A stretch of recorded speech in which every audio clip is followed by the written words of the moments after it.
Okay, good afternoon. This is Julie, J Trading Strategies. May 2nd, Wednesday. It is post FOMC minutes, and the Fed is, getting close to hitting their full employment and 2% inflation target.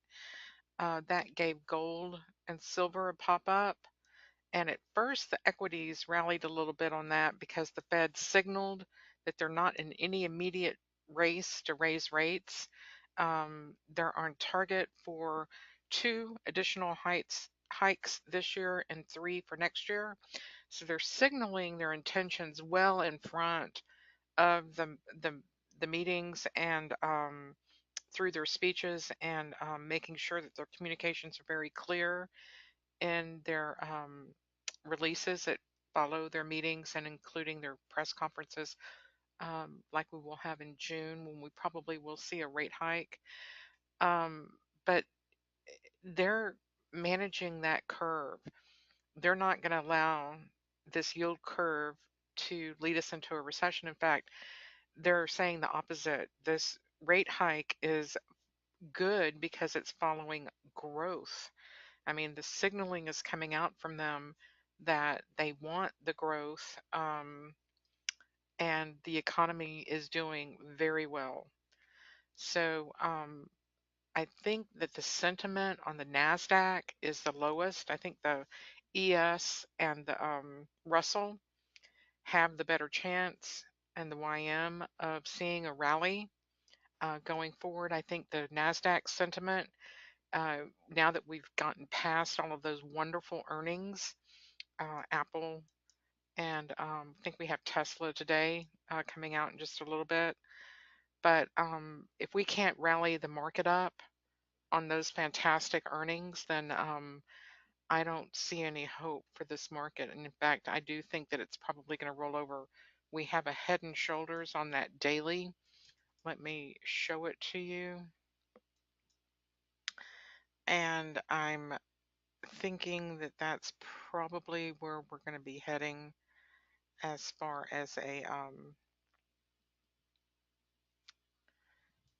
this chart to populate, and I'll show you that.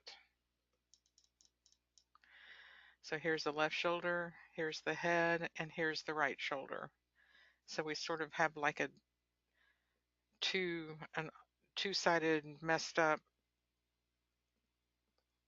right shoulder, but this is where we're at right now inside this little box. Will determine whether this thing pops back up or fails and comes back down. And so far, we're still inside that little range, but we're in a tiny little range. And if it breaks down, I have a feeling that this neckline is going to break.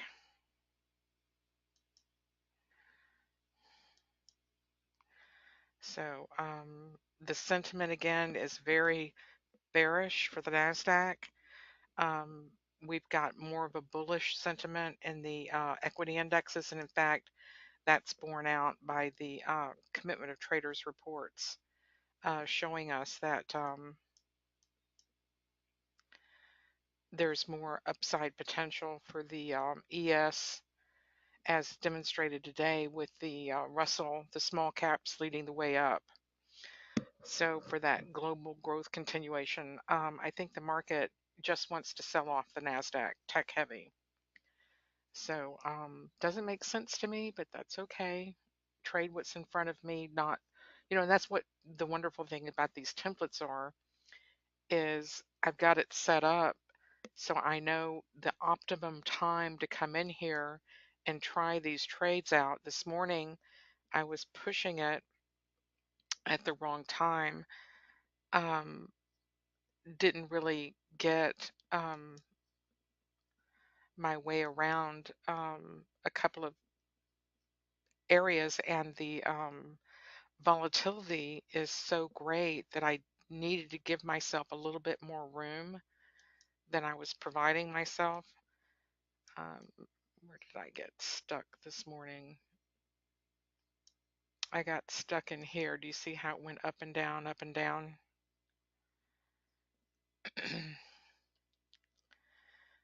And the market this morning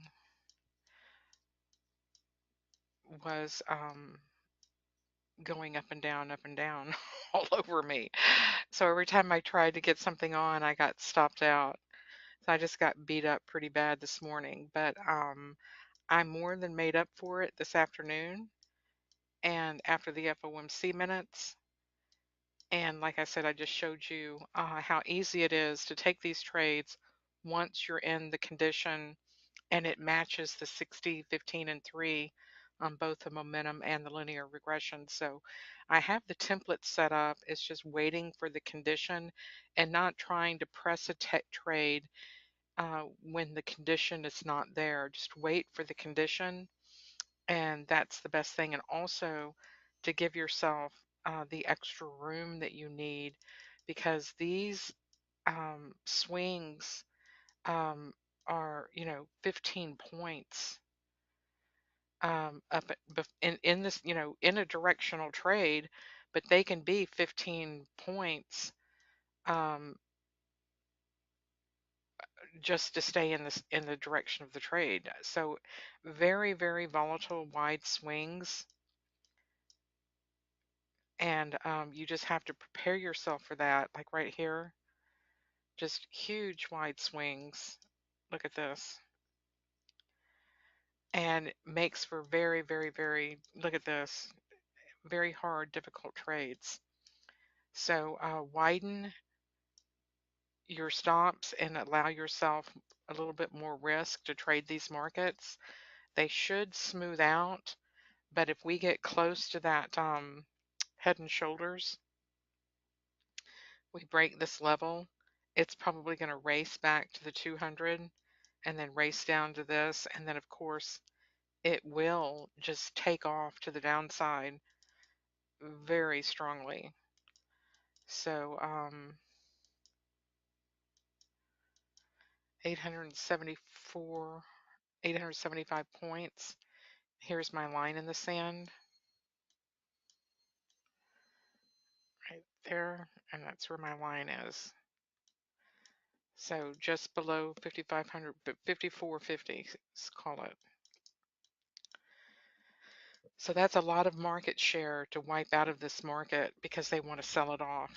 I just don't understand it, but that's okay. We'll trade what's in front of us and enjoy doing it up or down. So the key is to wait for our signals and then come in here and then just trade that direction, um, navigating it in and out through these triggers in Blackbird, and it makes for a very winning combination. So come and see us next week, or excuse me, May 31st. We'll have a webinar special and an open house trade room on June 1st. And definitely, if you want to join the trade room next week, feel free to do that also. Thank you so much.